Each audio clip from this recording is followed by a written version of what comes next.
I think it's fair to say that we all have people in our life, to say it politely, that irritate us, that get under our skin, that frustrate us. It could be a friend, it could be a neighbor, it could be someone that lives in the street, it could be a family member, it could be a known mortal enemy. But we have people in our life that just know what buttons to push. Intentional, unintentional, doesn't matter. They get under our skin, their point of view, the way they see the world, whatever it is, it just frustrates us. It just makes us say, Lord, help us. Help us not interact with them. Help us move away, move cubicle, move out of their circle of interactions. Or maybe it's just, Lord, help us give the wisdom to correct them, to teach them what they're doing wrong, because my goodness, they are so frustrating.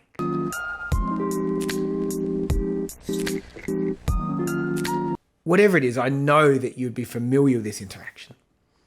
And I guess through this theme, the transformative prayer, which we're exploring this month through the Transformation Trek, I just want to give you a really simple, yet I think profound challenge. And it's not my own. It comes straight from Jesus, the type of things that Jesus would say when he talked about the other, when he talked about the enemy, the type of things Jesus would pray. He said things like, God, yes, forgive me, talking about us, but as we forgive others, almost in the same breath, forgive me, God, but forgive and allow us to forgive others. He taught in other places that the greatest command was to love God. And then secondly, love others. And so this brings me to the questions or challenges for this week as we explore transformative prayer. And it's this. What does it look like, or what does your prayer life currently look like? That's what I'd love to start the question. And what does it look like to juxtaposition that against how Jesus prayed? And then, because we've been exploring that exact thing the last few weeks, I want to take it one step deeper. What does it look like in terms of verses? And we're going to explore them in the guide around petitioning, around interceding. What does it look like to not just bring these things for yourself before God?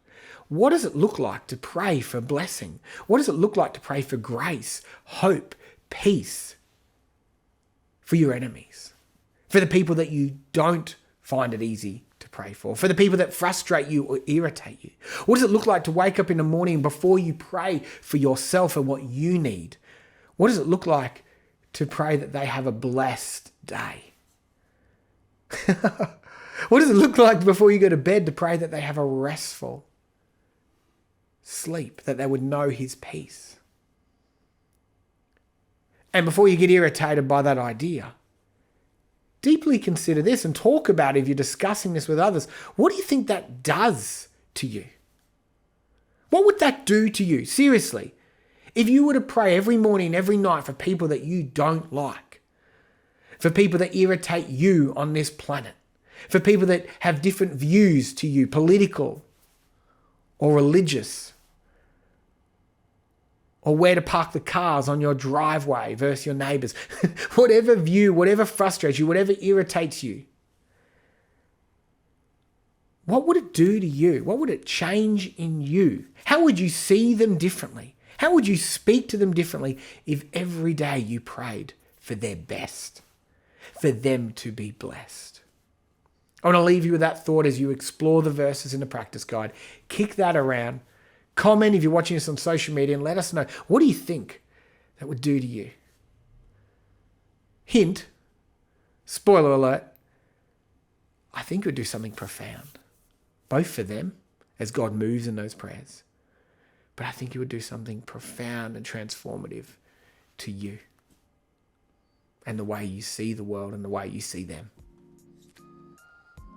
Look forward to catching up in the next video.